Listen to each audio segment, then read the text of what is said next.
Hello everyone! Welcome back po ulit sa ating channel, and sa mga bago po sa ating channel, welcome po kayo. And ang nakikita po ninyo for today, yan po yung ating mga succulents na kahit papano po naiayos na rin natin sila.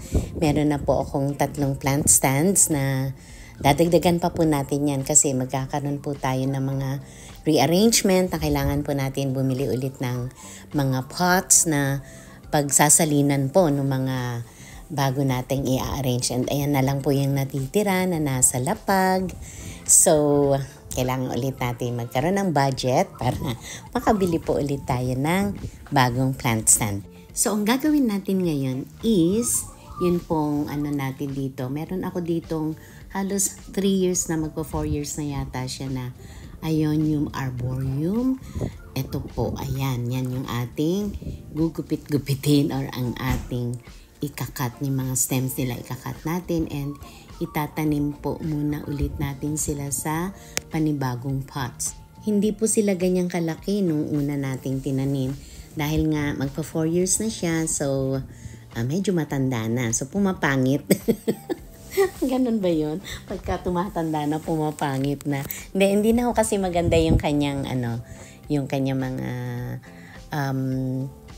dito yung mga leaves or yung mawat rosettes nila magkakahiwalay na. So ang kailangan talaga maitanim natin dito sa ating pots na yan. Okay, so start natin muna. Ang gagawin natin, ikakat natin yung mga stems, yung mga maayos para pagsasama-samahin po natin yan sa isang pot para gumanda ulit sila, magiging bata ulit sila. At tong dulo na to, ang gagawin natin is i-dip natin yan sa cinnamon powder para maiwasan yung infection.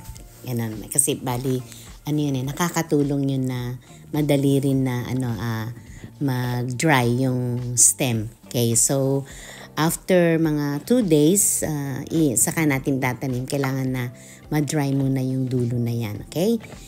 So, itong Ionium arboreum natin na to, mga kaibigan, sila, unti-unti na po sila ngayon na nagigising. Kasi po, ang Ionium arboreum, from spring hanggang summer, tulog po yan. Under, dormancy. So, ngayon, dahil autumn na po dito, palamig na, medyo bumubuka na sila, nagigising na sila.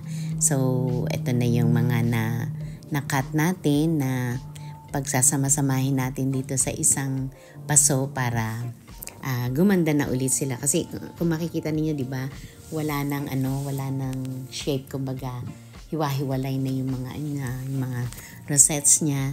Kaya ganyan lang ang gagawin natin. And then lalagyan natin yan sa paligid niya ng bato para kahit paano mag-steady muna siya hanggat hindi pa nagkakaroon ng roots, no? Yun yung ginagawa ko kapag katatanim lang, lalo na pagka ganito, katulad nito, ang dami nila. May possibility kasi ito na alam nyo, hindi ma-hold mabuti nung lupa. Kaya lalagyan natin ng bato sa mga gilid yan. Ganyan yung ginagawa ko. Okay, so nakatapos na ako ng isa. So gagawin ko naman yung iba pang mamimili pa ulit tayo ng mga ikakat natin na magandang ilagay pa sa ibang pot. So hindi ko pinakita sa inyo yung isang ginawa ko.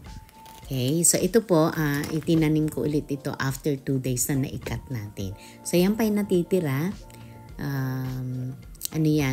Baka ikat ko pa rin kapag meron pa ulit akong ibang pots na paglalagyan. Okay, so yun lang po ang tip ko sa inyo.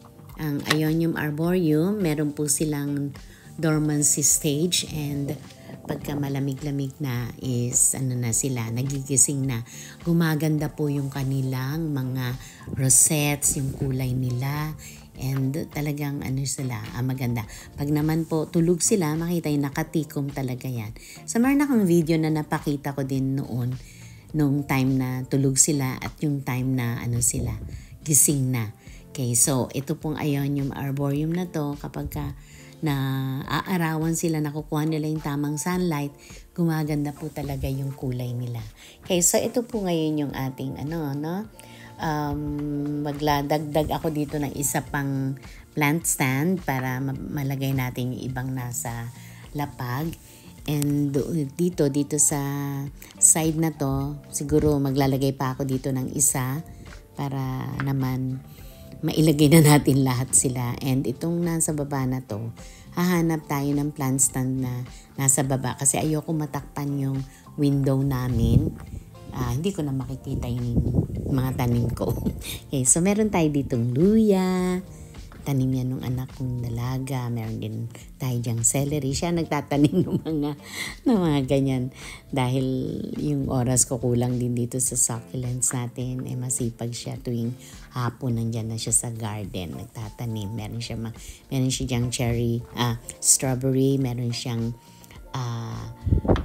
lettuce. Meron din siyang tomatoes. Yun po yung kanyang mga tanim. So, dinidilig-diligan ko lang din yan. Okay, so yun lang po. And nakagawa po tayo ng 4 galing po doon sa lumang arboreum natin or yung matanda ng arboreum. So, yun pong ating arboreum dahil matanda na, medyo hindi na siya maganda. So, yun lang po. And thank you so much po ulit sa sa inyong support sa ating channel. Bye everyone!